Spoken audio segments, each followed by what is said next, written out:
બનાસકાંઠામાં સળગેલી કારમાં મૃતદેહ મુદ્દે ખુલાસો થયો। વીમાના રૂપિયા 1.26 કરોડ પાસ કરાવવા માટે આ તરકટ રચાયું હતું। પોલીસે કારસ્તાન રચનાર 3 સાગરીતની અટકાયત કરી। મુખ્ય આરોપી દલપતસિંહ ઉર્ફે ભગવાન પરમાર ફરાર છે। વેપારીએ સ્મશાનમાંથી લાશ કાઢીને કાર સાથે સળગાવી નાખી હતી। ઢેલાણા ગામના દલપતસિંહ પરમારે દેવું ચૂકવવા આ કારસ્તાન રચ્યું। રમેશભાઈ સોલંકીનો મૃતદેહ સ્મશાનમાંથી બહાર કાઢ્યો અને કારમાં મૂકી તેના પર પ્રવાહી છાંટી કાર સળગાવી નાખી। વધુ જાણકારી આપી રહ્યા છે કમલેશ નાભાણી। કમલેશ, આ જે આખું કારસ્તાન બહાર આવ્યું છે, જે તરકટ રચવામાં આવ્યું હતું, શું વધુ વિગતો?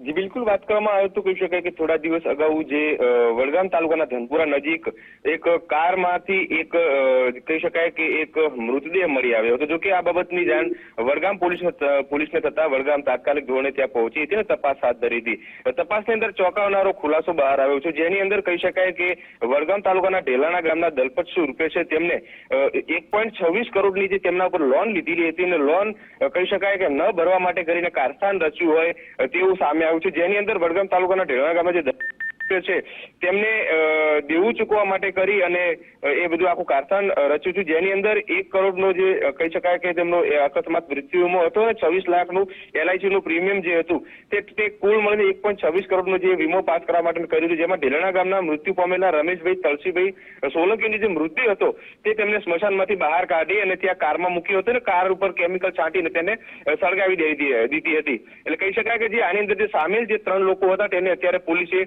પ્રાથમિક ધોરણે તપાસ કરતા તેઓ અંદર સામેલ છે તેવું તેમને સ્વીકાર્યું હતું। ત્યારે પોલીસે તેમની અટકાયત કરીને વધુ તપાસ હાથ ધરી છે। મહત્વની વાત છે કે જે મુખ્ય આરોપી છે તે હજુ તે પોલીસ પકડથી બહાર છે। જ્યારે તે સામે આવશે ત્યારે સમગ્ર જે કૌભાંડ છે તે સામે આવશે। જી આભાર આપનો જાણકારી આપવા માટે।